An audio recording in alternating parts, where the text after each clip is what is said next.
Salvador para e sai às ruas para receber o time do Bahia, campeão brasileiro depois de 30 anos de espera.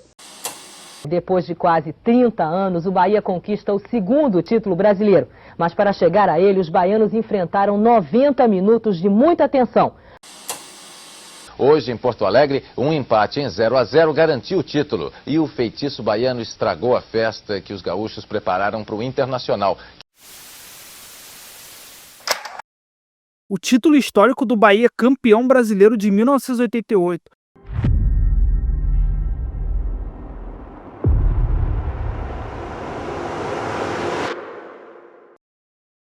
Você se lembra dessa história impressionante que o Bahia, contra todos, foi campeão ali, formando uma base muito boa, muito interessante, de jogadores ali do estado da Bahia e com um técnico lendário, Evaristo de Macedo, além de ter sido um grande jogador de futebol, o cara com uma passagem absurda pelo Barcelona, também no Real Madrid, no próprio Flamengo, seleção brasileira, um time ali que estava dominando o cenário do futebol baiano, conseguiu em 88 o seu tricampeonato baiano. Eu vou te contar um pouco essa história impressionante do Bahia, campeão brasileiro de 1988. Como eu falei, o Bahia dominou os anos 80 ali do futebol baiano, ganhou 7 estaduais na década de 80, vinha dos títulos de 86 e 87, ganhou o estadual de 88 com o artilheiro Osmar com 19 gols. O rendimento dele caiu no Campeonato Brasileiro. O Bahia foi tão dominante no estadual que de 70 a 1988 venceu 16 vezes o Campeonato Baiano, impressionante. Na Copa União de 87,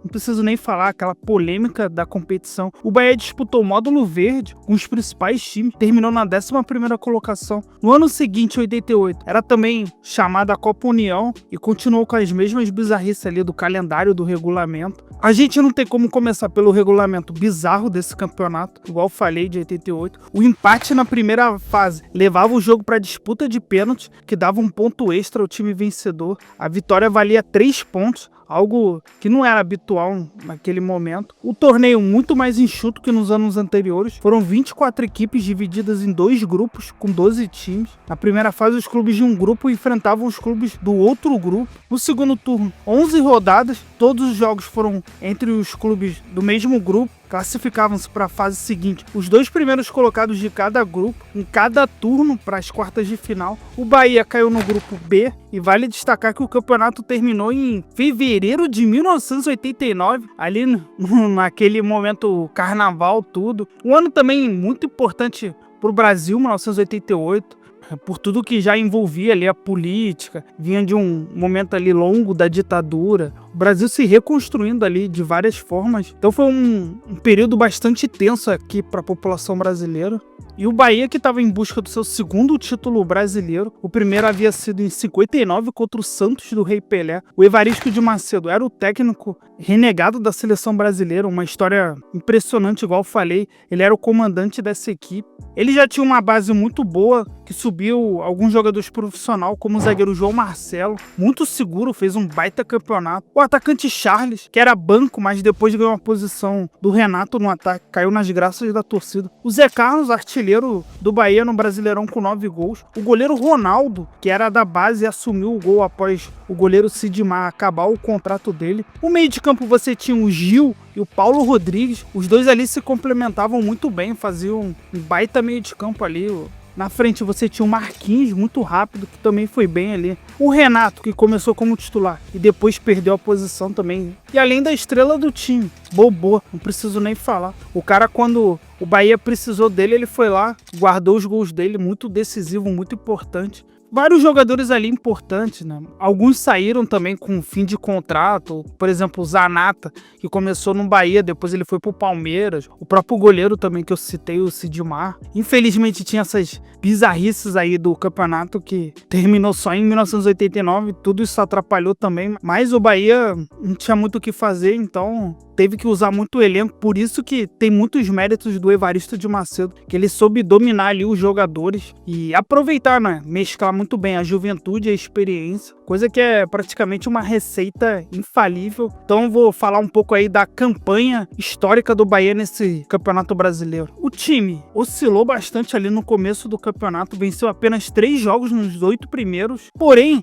já mostrava que era uma equipe aguerrida e muito forte na defesa, era difícil perder. Venceu o Vitória, o Flamengo, jogou muito fora de casa contra o São Paulo, vitória por 2-0. Teve as derrotas contra o Fluminense e o Internacional, times muito fortes naquele período. O Bahia terminou em 3º lugar, ele precisava lutar pela vaga no segundo turno. Começou no segundo turno vencendo o Cruzeiro no início por 2-1, empatou com o Vasco e Guarani, perdeu para o Botafogo em casa. Foi então que o Evaristo começou a dar oportunidade para o atacante Charles, a torcida pedindo muito, e vence o Corinthians com gol do Charles, dá moral para ele, pro time, e entra também na briga direta ali por uma das vagas para as quartas de final. Vence o Criciúma também com gol do Charles fora de casa, perde pro Curitiba, mas na sequência vence o Santos por 5-1, vence também o Grêmio por 3-1, mostrando muito poder ofensivo. Parece que o time da Liga, igual eu falei, era muito forte defensivamente, mas com a entrada do Charles, ali o Bobô, outras figuras também acabam crescendo. O meio de campo também acaba tendo um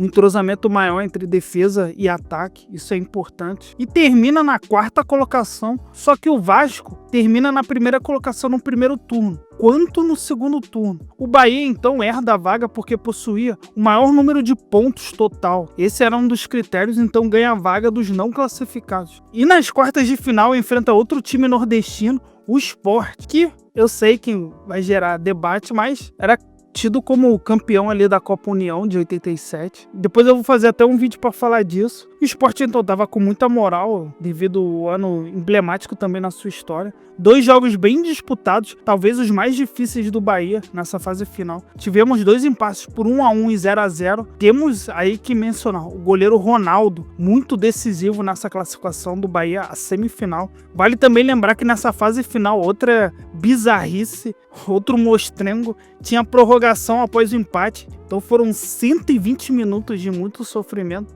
O Bahia passou por ter feito a melhor campanha. Pela frente, o Fluminense, que tinha um time também muito bom, uma década abençoada também. Você tinha o Edinho, o Romerito, o Washington, figuras importantes da história do Fluminense. O Bahia tinha vantagem de jogar por 2 empates. No primeiro jogo, empate por 0-0 fora de casa. Dava até para ter vencido, o Bobô teve algumas chances que ele não costumava perder. No dia 12 de fevereiro de 1989, na Fonte Nova, para mais de 110 mil pessoas, o maior público do estádio, tirando milhares de pessoas que ficaram de fora. Virou uma virada épica do Bahia, que começou perdendo com o gol do Washington, só que no primeiro tempo o Bobô empatou e no segundo o meio-campista Gil. No segundo, vai ajeitar, agora sim, bateu, defendeu o Ricardo Pinto, voltou, afastou a zaga, a chance de Gil, lá dentro, gol!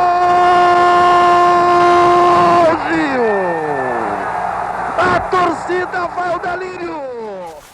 Fez o gol que levou o Bahia à final do Campeonato Brasileiro de 1988 e foi também a revanche pela derrota ali no primeiro turno do Brasileirão. A torcida também, um fato curioso, invadiu o gramado, o juizão pedindo pelo amor de Deus. Eu já pedi, implorei pelo amor de Deus. Tem muito pico entrando no campo para comemorar. Eu não aceito isso. Pelo amor de Deus, a polícia é inoperante. Ela tá só olhando. Me ajude, pelo amor de Deus. Mas era uma invasão do bem. Tamanha felicidade, o momento ali que o povo baiano estava vivendo, porque o Vitória, tu pega ali notícias, imagens, a torcida do Vitória também estava apoiando o Bahia naquela situação. Um momento importante do Bahia chegando de novo a uma final de Campeonato Brasileiro. E pela frente o Internacional, que estava muito bem, havia eliminado o Grêmio, ficou marcado como o Grenal do século, o Inter de um time forte pra caramba. Você tinha um goleirão Tafarel, Cláudio Vinck, o Aguirre, ele mesmo, técnico, jogador aí, cara vitorioso, campeão de Libertadores, decisivo também. Você tinha o Aguirre Garay, também um cara importante, o Maurício, o artilheiro da competição, Nilson, além do técnico Abel Braga, figura aí histórica do time do Internacional.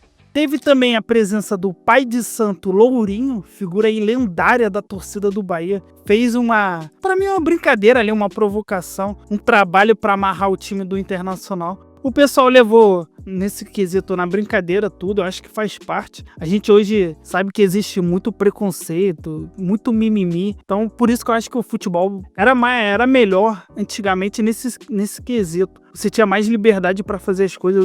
Hoje em dia tudo é politicamente correto. Então nesse momento aí de descontração foi importante. Acabou dando certo, mesmo o Inter começando na frente com o gol do Leomir de carrinho, ele sozinho abriu o placar. O empate saiu num cruzamento para a área, o Bobô sozinho cabeceou firme, sem chance pro Tafarel. A estrela aparecendo nos momentos decisivos. E o segundo gol também é do Bobô, marca o gol da virada ali, 2-1, com toda a justiça. No dia 19 de fevereiro de 1989, a grande final no estádio Beira-Rio. Vale destacar que o Bahia entrou em campo com o goleiro Ronaldo, Tarantini, João Marcelo, Claudir, Paulo Robson, Paulo Rodrigues, Zé Carlos, Bobô, Gil, Charles e Marquinhos e o técnico Evaristo de Macedo. E também teve a retribuição da diretoria do Inter. Eles colocaram uma oferenda ali em frente ao vestiário do Bahia. Muito engraçado, os dirigentes ali tirando.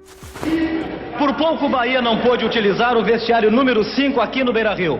Quando esta porta foi aberta, lá dentro estava esse despacho feito por um pai de santo gaúcho. Um despacho que é um verdadeiro banquete, com pata de vaca, galinha, camarão e muita erva mate. Até o presidente do Bahia, Paulo Maracajá, trata de espantar o azar. Mas a macumba dos gaúchos é ironizada pelo técnico Evaristo. Levo mais fé no senhor do Bonfim. Mas vale como provocação, vale como tudo ali. Teve essas coisas, acho que engrandece o espetáculo. Eu acho divertido, bom pra caramba. E dentro de campo o Bahia fez outra grande partida, teve chances para marcar gol. O Bobô mandou bola na trave, defensivamente o Bahia é muito sólido. Conseguiu segurar o Inter, que sagrou-se então campeão brasileiro de 88, fora de casa. 47, vai terminar!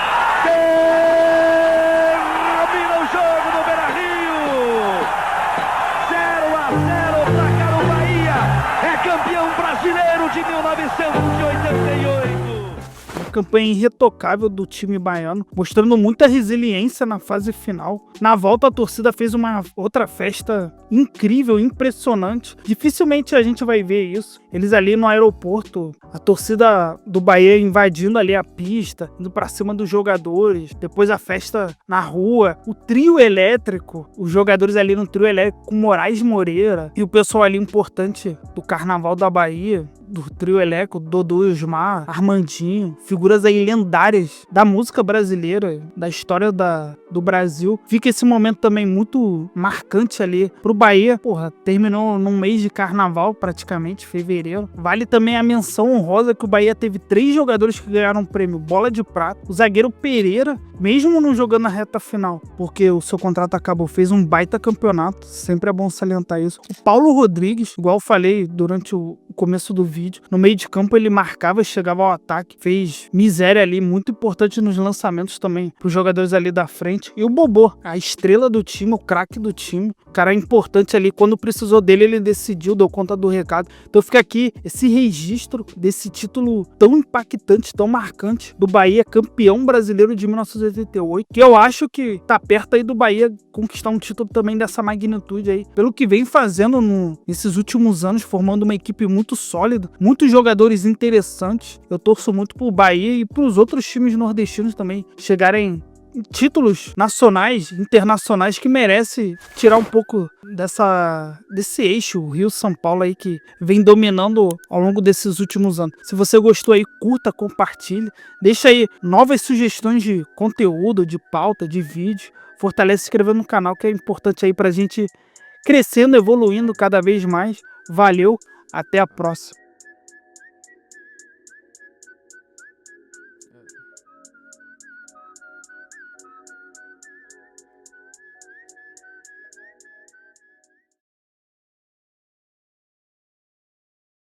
Um detalhe aqui, você evidentemente que já está praticamente com a sua vaga assegurada na seleção brasileira. Ou você me convocou.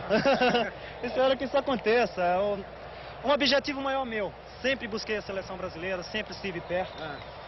E mais do que nunca agora nós estamos dando um passo importantíssimo e decisivo para conseguir essa vaga, essa oportunidade. E acima de tudo, eu quero ir para ficar, não para sair.